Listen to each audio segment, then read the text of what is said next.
उत्तराखंड के उत्तरकाशी में बनाई जा रही सिलकियारा सुरंग में 41 मजदूरों की जिंदगी अभी भी दांव पर लगी हुई है। बीते 14 दिनों से उन्हें सही सलामत निकालने का प्रयास जारी है। अब इसी क्रम में भारतीय सेना के मद्रास सैपर्स के जवान भी शामिल हो गए हैं। ये जवान कुछ सिविलियंस के साथ मिलकर मैनुअल ड्रिलिंग का काम करेंगे। इसके लिए कुल 20 विशेष लोगों को भी बुलाया गया है।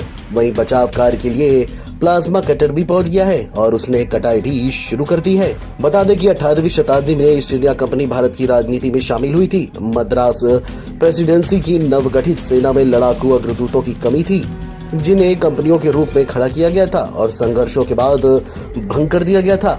30 सितंबर 1780 को फोर्ट सेंट जॉर्ज में मद्रास पानियर्स की 2 कंपनियों की स्थापना की गई।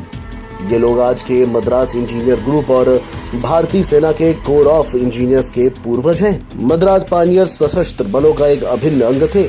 सक्रिय युद्ध में उनका मुख्य काम खाइया या फिर खाइया खोदना था, जिससे तोप को दुश्मन की किलेबंदी की सीमा में लाया जा सकता था, और खदान खोदना था, जो कि किले की दीवारों में दरार पैदा करते हुए विस्फोट कर सकता था। परिणाम स्वरूप सैपर्स एंड माइनर्स का जन्म हुआ।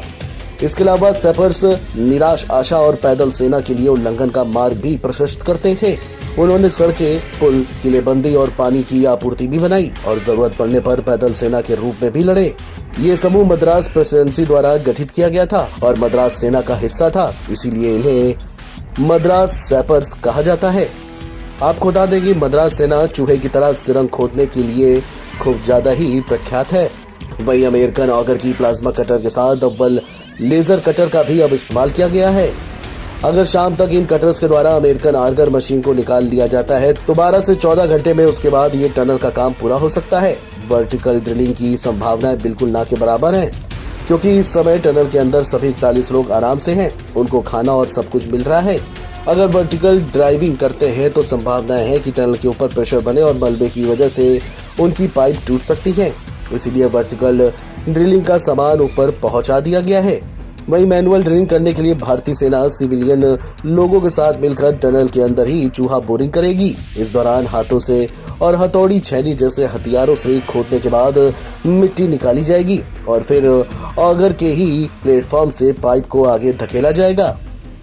वहीं नेशनल डिजास्टर मैनेजमेंट अथॉरिटी के सदस्य लेफ्टिनेंट जनरल सैयद अता हसन ने राजधानी दिल्ली में एक प्रेस कॉन्फ्रेंस के तहत ये कहा कि राहत की बात यह है कि जो भी श्रमिक वहां फंसे हुए हैं उनसे बात हो रही है, वे लोग ठीक हैं। उन्होंने कहा कि रेस्क्यू ऑपरेशन में कुछ अड़चने आ गई हैं, लेकिन मशीन 47 मीटर के बाद रुक गई है। मलबे में 62 मीटर तक जाने की कोशिश कर रहे हैं। अब वहाँ कटर का काम ज्यादा बचा है, जिससे कटा हुआ हिस्सा बाहर निकाला जा सके।